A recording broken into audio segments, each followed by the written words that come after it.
So family, we're now in phase 2 of the City of God building project.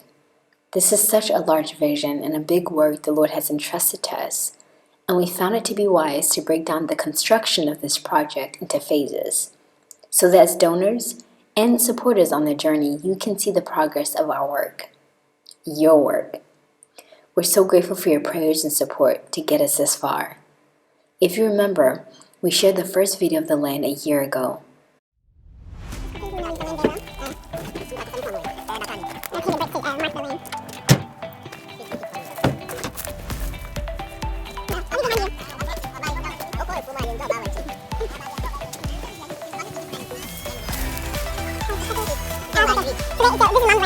To be honest, a bit overwhelming because we have so much work to do. Oh my gosh, bushes and everything. He said from here up is the rest of the 100 acres. And unfortunately, we had not been back since, due to many obstacles, trials, and mission trips the Lord had us take. However, we did complete the surveying of all 100 acres. We finally paid for our portion of the land, which is 10 acres, and now need to switch it over in our name. We also paid for the topography, which came in handy, so after clearing, and in phase 3, we can now demarcate the land for the City of God community, so it can begin finally building. We returned this time with our surveyor, our agronomist friend Franco, and a local took us around to see which side would be best suitable for an access road to the land.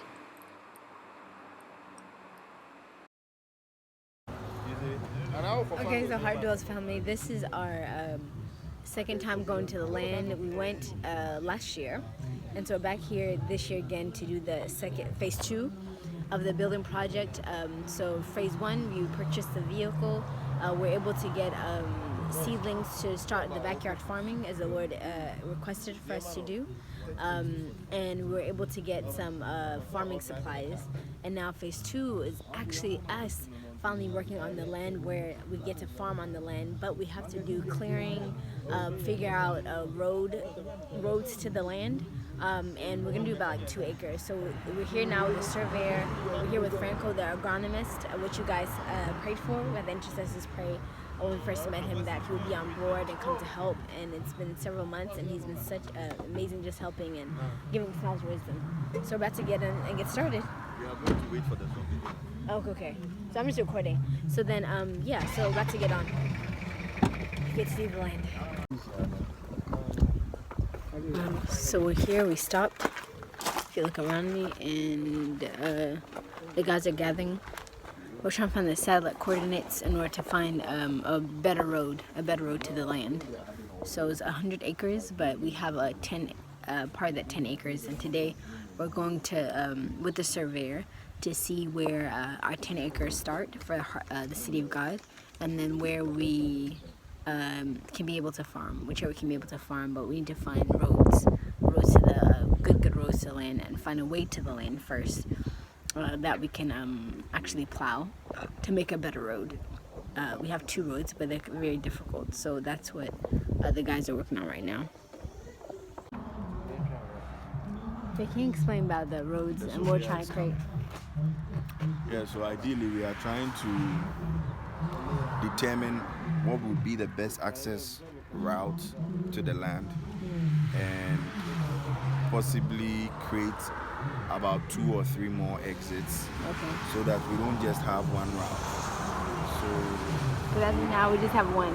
That it's road just one it's all by walking. Yeah. So there's one which is a short distance by vehicle to a certain point, and the other one is the long walk we did the last time, which would require a path through another person's land to get there. So it makes no issues. Everything difficult. If the owner then decides to block the pathway, Then we can't then get. that is the end of our adventure. So But if we do it the new roads, I would consider we have to get equipment and all that stuff too. exactly. So we need So now we're trying to figure out. so we are trying to figure out what would be the best route, to, and then having identified about 2 or 3 more routes, we'll see which of the routes will be the most cost effective to create, a road to get to the land.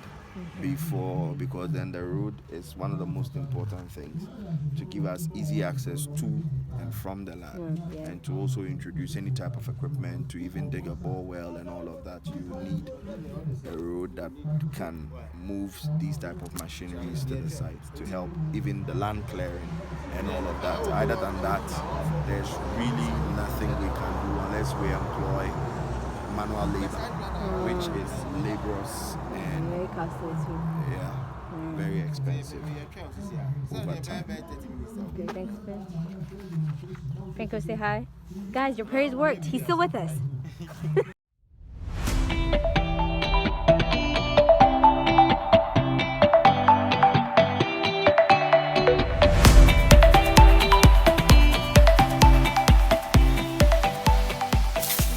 So here, Franco, here finally reached the land. You're doing soil testing?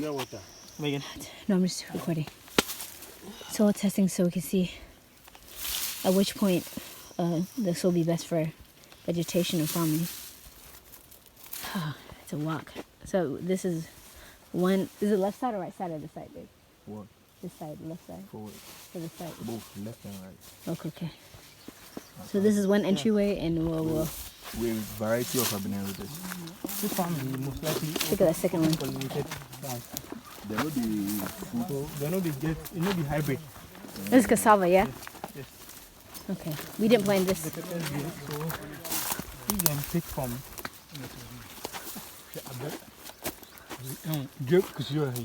There's a water hole? Yes, a water hole. Say, it's a field.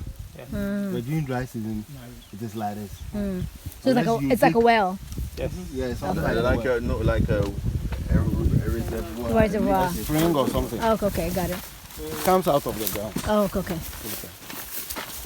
And this is part of the land, yes, babe? No. No, it's not. This is not ours. Oh, okay. And the hill. The hill. Yes. The hill onward. Oh, okay, okay. Old one, yes. So saying initially we had this land. The first time, guys, we did this. But Ghana passed a law where we cannot, chiefs can't sell more than 50 acres to someone who had 100 acres. So we had to split it in two. And then there's an area of the land too that had a deity there that the villagers here worshipped. They consider it sacred. So we had to reroute, or I should say redraw the boundaries of our land. And so we lost them the land, which is this. We lost this.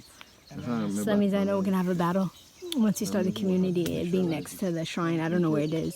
But now the next road would have to go through these bushes up to that hill.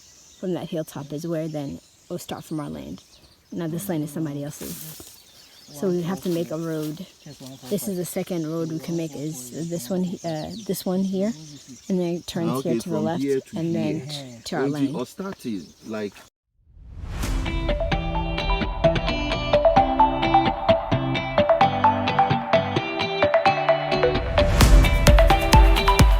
It is our casa.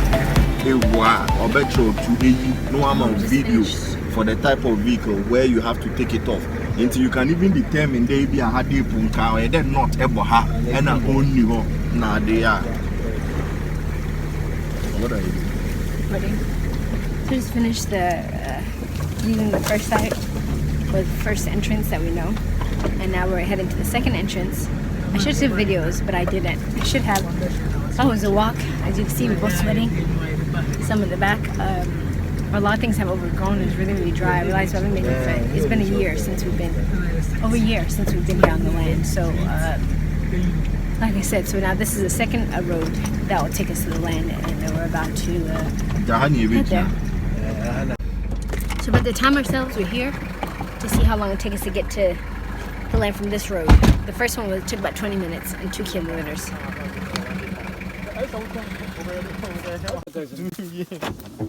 We take the water? Okay, just put it in the backpack.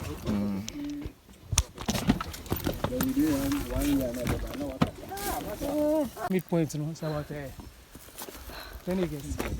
Oh man. St. Pillar starts where? That's the old one. But the new one. No. Oh, so happy. The one starts there in the hill. Oh, yeah, hill. This is the road. It's actually wider. A lot better. You can ride it with a bike and even take the car up here.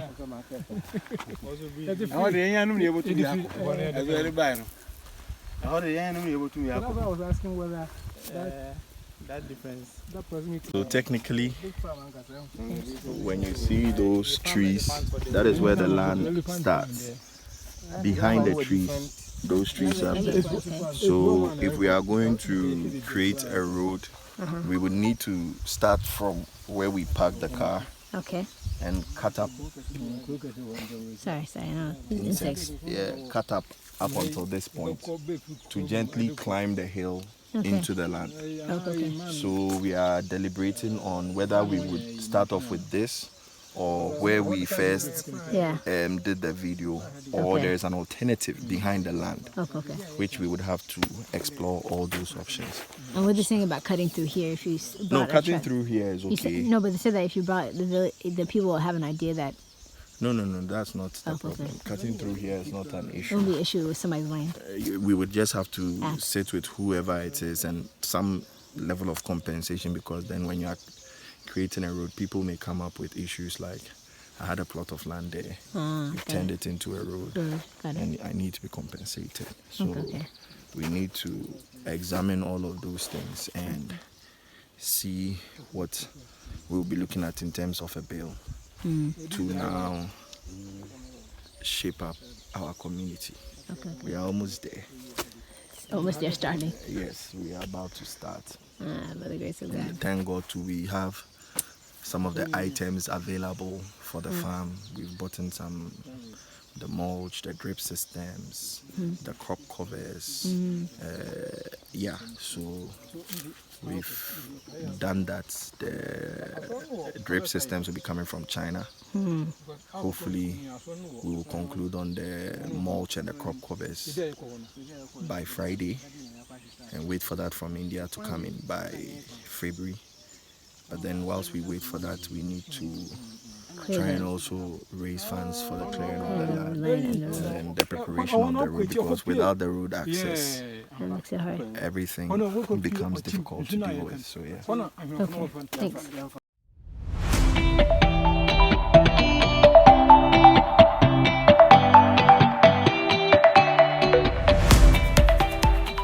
It would look like when you bring in a machine to clear the land. And The red top, you mean? yes. So here now, this is the fourth possible road. Oh man. Them are yapa home.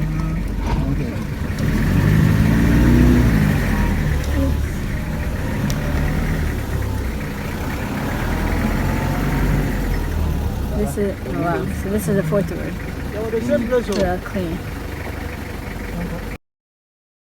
As of now, all the roads we identified don't lead to the land. So we need to create a road that would take us to our 10 acres of land.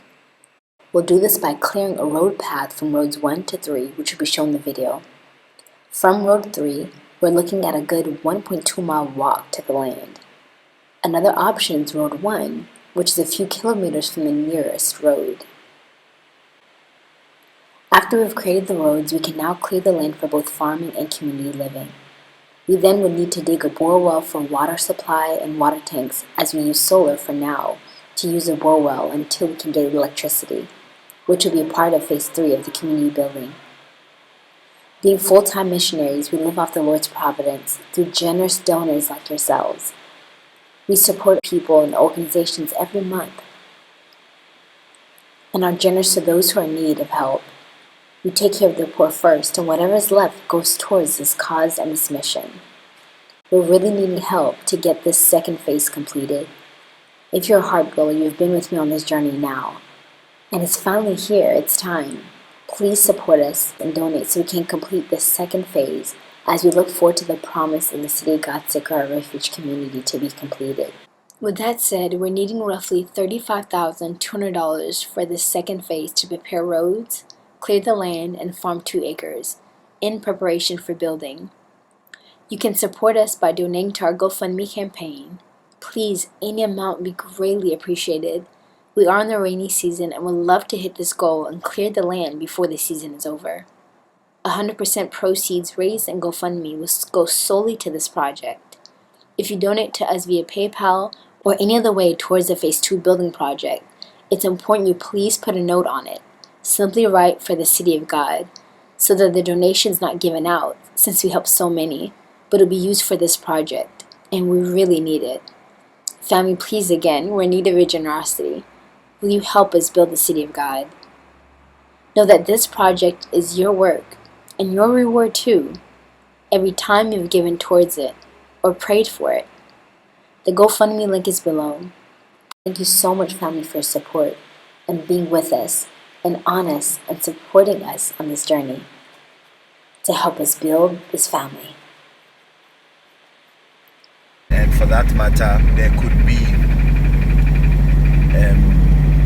immediate funds generated for the purposes of developing what we have at Mankasim, because Mankasim requires a lot of funds, which means that we need to dig boreholes, we need to excavate the land because it's brand new land, and the cost of renting a dozer without fuel to do a day's clearing will cost you about $800. So for 10 acres, which may take probably like a couple of weeks to clear, we would probably put all of what we've raised, just to prepare the land and dig boreholes and all of that. So the idea is to start some form of immediate farming to generate income. Use that to also touch the community here.